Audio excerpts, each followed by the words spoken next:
സുഭാഷിതങ്ങൾ അധ്യായം 6. വിവിധോപദേശങ്ങൾ. മകനെ, നീ അയൽക്കാരന് വേണ്ടി ജാമ്യം നിൽക്കുകയോ അന്യന് വേണ്ടി വാക്ക് കൊടുക്കുകയോ ചെയ്തിട്ടുണ്ടോ? നീ നിന്റെ സംസാരത്താൽ കുരുക്കിലാവുകയോ വാക്കുകളാൽ കുടുങ്ങിപ്പോവുകയോ ചെയ്തിട്ടുണ്ടോ?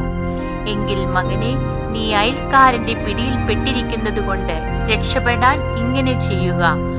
ഉടനെ ചെന്ന് അയൽക്കാരനോട് നിർബന്ധമായി അപേക്ഷിക്കുക. നിന്റെ മിഴികൾക്ക് ഉറക്കമോ കൺപോളകൾക്ക് മയക്കമോ അനുവദിക്കരുത്. വേട്ടക്കാരനിൽ നിന്ന് മാനിനെ പോലെയും പക്ഷിയെ പോലെയും രക്ഷപ്പെട്ടുകൊള്ളുക. മുടിയനായ മനുഷ്യ, ഇറുമ്പിന്റെ പ്രവൃത്തി കണ്ട് വിവേകിയാവുക. മേലാളനോ കാര്യസ്ഥനോ രാജാവോ ഇല്ലാതെ അത് വേനൽക്കാലത്ത് കലവറയൊരുക്കി കൊയ്ത്തുകാലത്ത് ഭക്ഷണം ശേഖരിച്ചു വെക്കുന്നു. മടിയ, നീ എത്ര നാൾ നിശ്ചേഷ്ടനായിരിക്കും? നീ എപ്പോഴാണ് ഉറക്കത്തിൽ നിന്ന് ഉണരുക? കുറച്ചുകൂടി ഉറങ്ങാം, തെല്ലുനേരം കൂടി മയങ്ങാം, കയ്യും കെട്ടിയിരുന്ന് അല്പം കൂടെ വിശ്രമിക്കാം.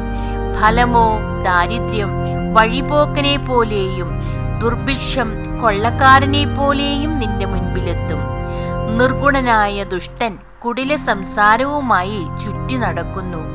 അവൻ കണ്ണുകൊണ്ട് അടയാളം കാട്ടുകയും കാലുകൊണ്ട് തോണ്ടുകയും വിരലുകൊണ്ട് ചൂണ്ടിക്കാട്ടുകയും ചെയ്യുന്നു. അവൻ തുടർച്ചയായി അനൈക്യം വിതച്ചുകൊണ്ട് വഴിപിഴച്ച ഹൃദയത്തോടെ തിന്മയ്ക്ക് കളമൊരുക്കുന്നു. തന്മൂലം പെട്ടെന്ന് അവന്റെ മേൽ അത്യാഹിതം നിബദിക്കും. നിമിഷത്തിനുള്ളിൽ അവൻ പ്രതിവിധിയില്ലാത്ത വിധം തകർന്നു പോകും. കർത്താവ് വെറുക്കുന്ന 6 കാര്യങ്ങളുണ്ട്. 7-മതൊന്നുകൂടി അവിടുന്ന് മ്ലേച്ഛമായി കരുതുന്നു.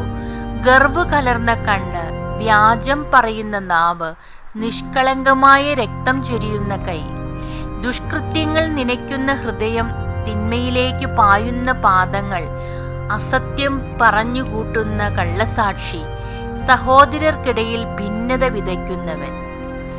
ദാമ്പത്യ വിശ്വസ്തത. മകനെ, നിന്റെ പിതാവിന്റെ കൽപ്പന കാത്തുകൊള്ളുക. മാതാവിന്റെ ഉപദേശം നിരസിക്കുകയും അരുത്. അവയെ നിന്റെ ഹൃദയത്തിൽ സദാ ഉറപ്പിച്ചുകൊള്ളുക. അവ നിന്റെ കഴുത്തിൽ ധരിക്കുക. നടക്കുമ്പോൾ അവ നിന്നെ നയിക്കും, കിടക്കുമ്പോൾ നിന്നെ കാത്തുകൊള്ളും, ഉണരുമ്പോൾ നിന്നെ ഉപദേശിക്കും. എന്തെന്നാൽ കൽപ്പന ദീപവും ഉപദേശം പ്രകാശവുമാണ്. ശിക്ഷണത്തിന്റെ ശാസനകളാകട്ടെ ജീവന്റെ മാർഗവും. അവ ദുഷിച്ച സ്ത്രീയിൽ നിന്ന്, സ്വൈരിണിയുടെ മൃദുല ഭാഷണത്തിൽ നിന്ന് നിന്നെ കാത്തു സൂക്ഷിക്കുന്നു. അവളുടെ സൗന്ദര്യം നീ മോഹിക്കരുത്. കടാക്ഷ വിക്ഷേപം കൊണ്ട് നിന്നെ പിടിയിൽ അമർത്താൻ അവളെ അനുവദിക്കുകയും അരുത്. എന്തെന്നാൽ വേശ്യയ്ക്ക് ഒരപ്പക്കഷണം മതി കൂലി.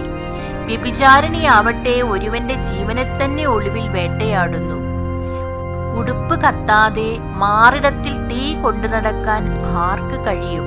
അല്ലെങ്കിൽ കാല് പൊള്ളാതെ കനലിനു മീതെ നടക്കാൻ കഴിയുമോ? അതുപോലെ അയൽക്കാരന്റെ ഭാര്യയെ പ്രാപിക്കുന്നവനും അവളെ സ്പർശിക്കുന്നവനും ശിക്ഷയേൽക്കാതിരിക്കുകയില്ല. വിശപ്പടക്കാൻ ഒരുവൻ മോഷ്ടിച്ചാൽ ആളുകൾ അവനെ വെറുക്കുകയില്ലായിരിക്കാം. എങ്കിലും പിടിക്കപ്പെട്ടാൽ അവൻ 7 മടങ്ങ് പകരം കൊടുക്കേണ്ടി വരും. വീട്ടുമുതലെല്ലാം വിട്ടുകൊടുക്കേണ്ടി വരും. വ്യഭിചാരം ചെയ്യുന്നവന് സുബോധമില്ല, അവൻ തന്നെ നശിപ്പിക്കുകയാണ്. ക്ഷതങ്ങളും മാനഹാനിയുമാണ് അവന് ലഭിക്കുക. അവന്റെ അപമാനം തുടച്ചു മാറ്റപ്പെടുകയില്ല. എന്തെന്നാൽ അസൂയ പുരുഷനെ കോപാകുലനാക്കുന്നു. പ്രതികാരം ചെയ്യുമ്പോൾ അവൻ ദാക്ഷിണ്യം കാട്ടുകയില്ല.